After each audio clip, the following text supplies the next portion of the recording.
वैशाख के महीने में पड़ने वाली एकादशी, चतुर्थी, प्रदोष, अमावस्या, पूर्णिमा, शिवरात्रि, ये सभी इतनी महत्वपूर्ण क्यों हो जाती है?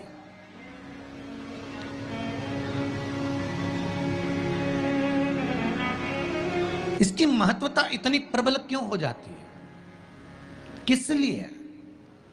क्योंकि बैसाख का जो महीना पड़ता है, सूर्य की संपूर्ण तपन, सूर्य देव अपने पूर्ण तेज के साथ में, पूर्ण तेज के साथ में मृत्यु लोक के निवासियों पर, चाहे जलचर हो, थलचर हो, वायुचर हो, चाहे जो जीव हैं, उस पर जब किरण फेंकते हैं तो संसार का जो मनुष्य है उस पर जब ताप पड़ता है तो ताप पड़ने के कारण उसके मुख से भगवान का नाम निकल ही जाता है, स्मरण नाम निकल ही जाता है। जब उसके मुख से भगवान का नाम निकलता है तो वो भगवान की शरणागति खुद ग्रहण कर लेता है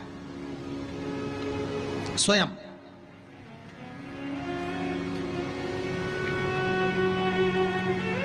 शरणागति ग्रहण कर लेना।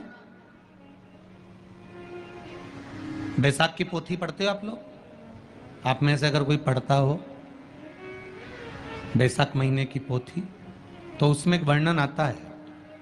आप लोग तो जानते होंगे कि सोमवार की जो अष्टमी होती है, शंकर और पार्वती के मिलन का दिन होता है। किसके मिलन का है?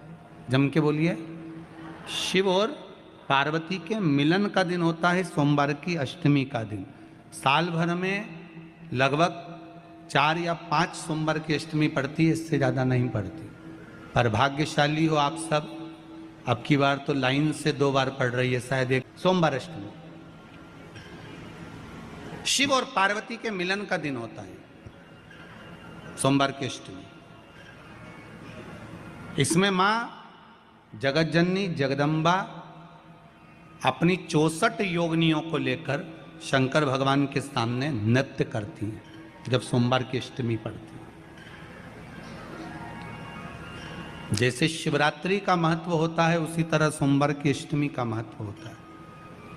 जब 64 योगिनियां माता शंकर भगवान के सामने नृत्य करती हैं तब भगवान शिव उठकर खड़े होकर उन 64 योगिनियों को अपने हस्त कमल पर धारण करते हैं, और हस्त कमल पर धारण करते हैं तब उन 64 योगिनियों को लक्ष्मियां प्रदान करती है। लक्ष्मियों को, लक्ष्मी माता को वो 64 योगिनियां दी जाती है। लक्ष्मी मैया उन 64 योगिनियों को भगवान विष्णु के पास लेकर जाती है। भगवान नारायण उन 64 योगिनियों को ब्रह्मदेव के पास लेकर जाते हैं।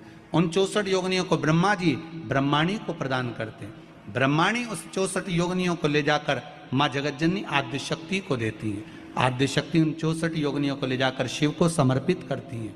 शंकर भगवान की कथा कहती है, सोमवार की अष्टमी पड़ने वाले दिन अगर बेलपत्र पर केसर का भाग लगाकर, ओम लिखकर केसर का ही तिलक लगाकर माँ आद्य शक्ति गणेश जी रिद्धि सिद्धि के नाम से 7 बेलपत्र शिव को समर्पित कर लाल वस्त्र में उसको बांधकर, जिसका व्यापार व्यवसाय या नौकरी सर्विस नहीं हो, बहुत कष्ट चल रहा हो, बहुत जिंदगी में दुख चल रहा हो, उसको 2-1 महीना रख कर देखो, बाबा लाइन लगा देगा आपकी संपदा की ओर, आपका हाथ पकड़ देगा।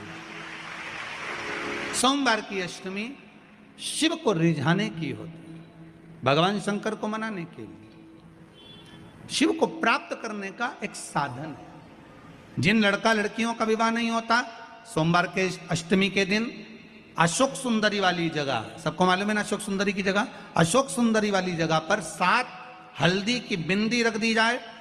लड़का लड़की जिसका विवाह नहीं हुआ उसका हाथ रख दिया जाए, और वही हाथ के छापे पीपल के वृक्ष पर 5 लगा दिए जाएं। महाराज 3 महीने में उसका विवाह पक्का हो जाता है। सोमवार की अष्टमी का इतना भाव है महाराज, सहज नहीं है सोमवार की अष्टमी।